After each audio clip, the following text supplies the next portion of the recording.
ঘরে বিষমা খাই ভাই নাম করে ভাই আমার খেলা ভালো লাগে আমার খেলা ভালো লাগে না রে বল ভাই সুদাম ঘরে চলে যা আমার খেলা ভালো লাগে না বল সুদাম ঘরে যাই ভাই খেলা ভালো লাগে না রে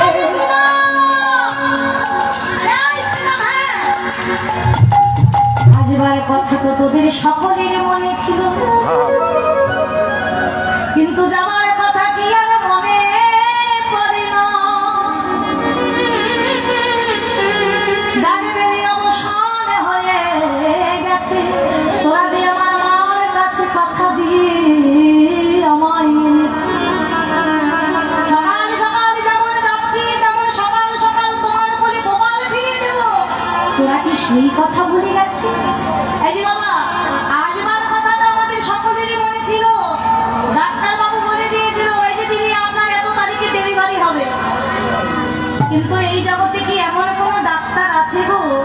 যে যেন বলে দিতে পারবে যে কত তারিখ আমাদের এক্সপায়ার হবে অর্থাৎ চলে যাবো আমরা ডেলিভারি ডেটটা তো সব ডাক্তার বলে দিতে পারে কিন্তু এক্সপায়ার ডেটটা আর কোনো ডাক্তার বলে দিতে পারে না কসাইয়ের দোকানে একটা ছাগল কেটে ঝুলেও বিক্রি হচ্ছে পাশে আর একটা ছাগল মনের সুখে ঘাস খেয়ে যাচ্ছে আচ্ছা বাবা ওই ছাগলটা যদি জানতো যাকে কেটে ঝুলে বিক্রি করা হচ্ছে ও যখন শেষ হবে ওর পরিবর্তে আমি গিয়ে ঝুলবো কি গো ওই কথাটা জানলে কি আর মনের সুখে ঘাস খেতে পারতো এখন আমি অন্তরে চিন্তা করছি ছাগলটা কত বোকা যার কিছুক্ষণ পরে মৃত্যু হবে মৃত্যু যার দাঁড় গোড়াতে দাঁড়িয়ে রয়েছে সে কিনা মনের সুখে ঘাস খেয়ে যায় হ্যাঁ গো ওই ছাগলটা একা বোকা নয় বোকা হলাম আমিও আমার আগে আমার দাদু চলে গেল আমার বাবা চলে গেল আমার সঙ্গে আসা কত সঙ্গের সাথী চলে গেল এবার তাদের পরের সিরিয়ালে যে আমি দাঁড়িয়ে রয়েছি এই কথাটা আজ আমার মনে নাই বলি চলো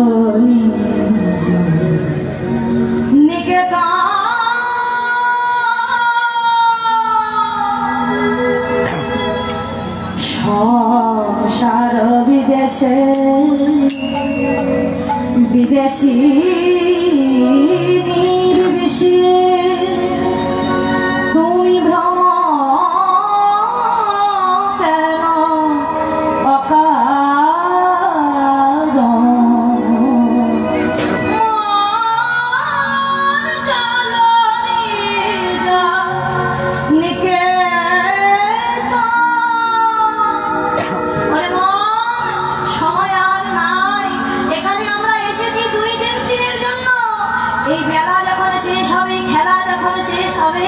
সকল কিছু গুছিয়ে নিয়ে আমাদের আবার চলে যেতে হবে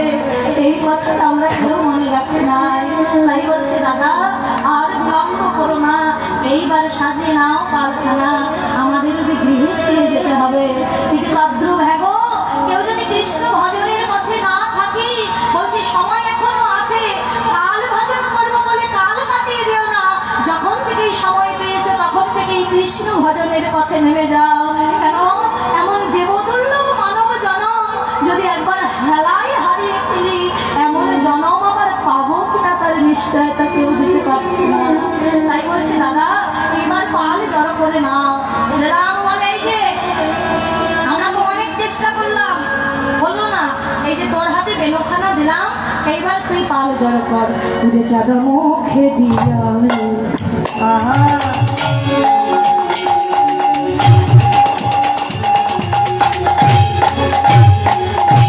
বলি না